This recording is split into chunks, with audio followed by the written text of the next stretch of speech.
মা সালাকাকুম ফি সাকার ক্বালু লাম নাকু মিনাল মুসাল্লিন। সাকার দোজখে যারা পড়বে তাদের জিজ্ঞেস করা হবে কোন কারণে সাকারে আসলি? ওরা বলবে আমরা মুসল্লি ছিলাম না, নামাজ ছিলাম না, নামাজি ছিলাম না, মুসল্লি ছিলাম না, আমাদের মধ্যে নামাজ ছিল না। নামাজ নাই এমন লোক আছে না নাই? জোরে বলেন। নামাজ নাই, রোজা নাই, মুসলমান।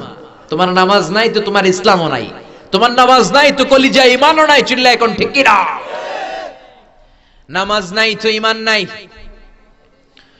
আর-রাকিউন আস-সাজিদুন, রুকু করবে, সিজদা করবে। কিয়ামতের দিন রব্বুল আলামিন বলবে, ও গোলাম আমি আমার পায়ের গোছা উঠালাম। আল্লাহ তার পায়ের নলা দেখাবে সবাইরে। ইউদাউনা ইলা সুজুদ ফালা ইস্তাতিউন, আল্লাহ বলবে সিজদা দাও। সবাইকে একটা প্ল্যাটফর্মে দাঁড় করিয়ে আল্লাহ তার পায়ের নলা খুলে গোছা খুলে বলবে সিজদা দাও। আল্লাহর হাত আছে, পা আছে, তবে কেমন আছে আমরা জানি না। আল্লাহর যেমন থাকা দরকার তেমন আছে, ঠিক কি না? লাইসা কামিসলিহি শাই, তার মতো কেউ নাই, তিনি তার মতো। আল্লাহু আকবার। আল্লাহ আল্লাহর পা দেখিয়ে বলবে সেজদা দে। দুনিয়াতে যারা সেজদা দিত, রুকু করত, আল্লাহু আকবার বলে সেজদায় ঢলে পড়বে। আর দুনিয়ায় যারা সেজদা দিত না, তাদের পিঠটাকে লোহার মতো শক্ত করে দিবে কে? আল্লাহ বলবে গো টু দ্য সাকার, সাকার জাহান্নামে যা।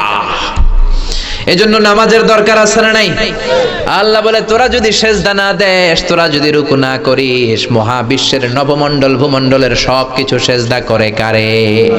ওয়ান নাজমু ওয়াশ-শাজারু ইয়াসজুদান।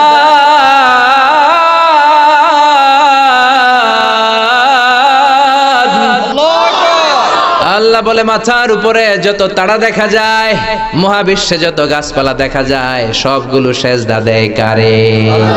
সব আল্লাহরে সেজদা দেয়।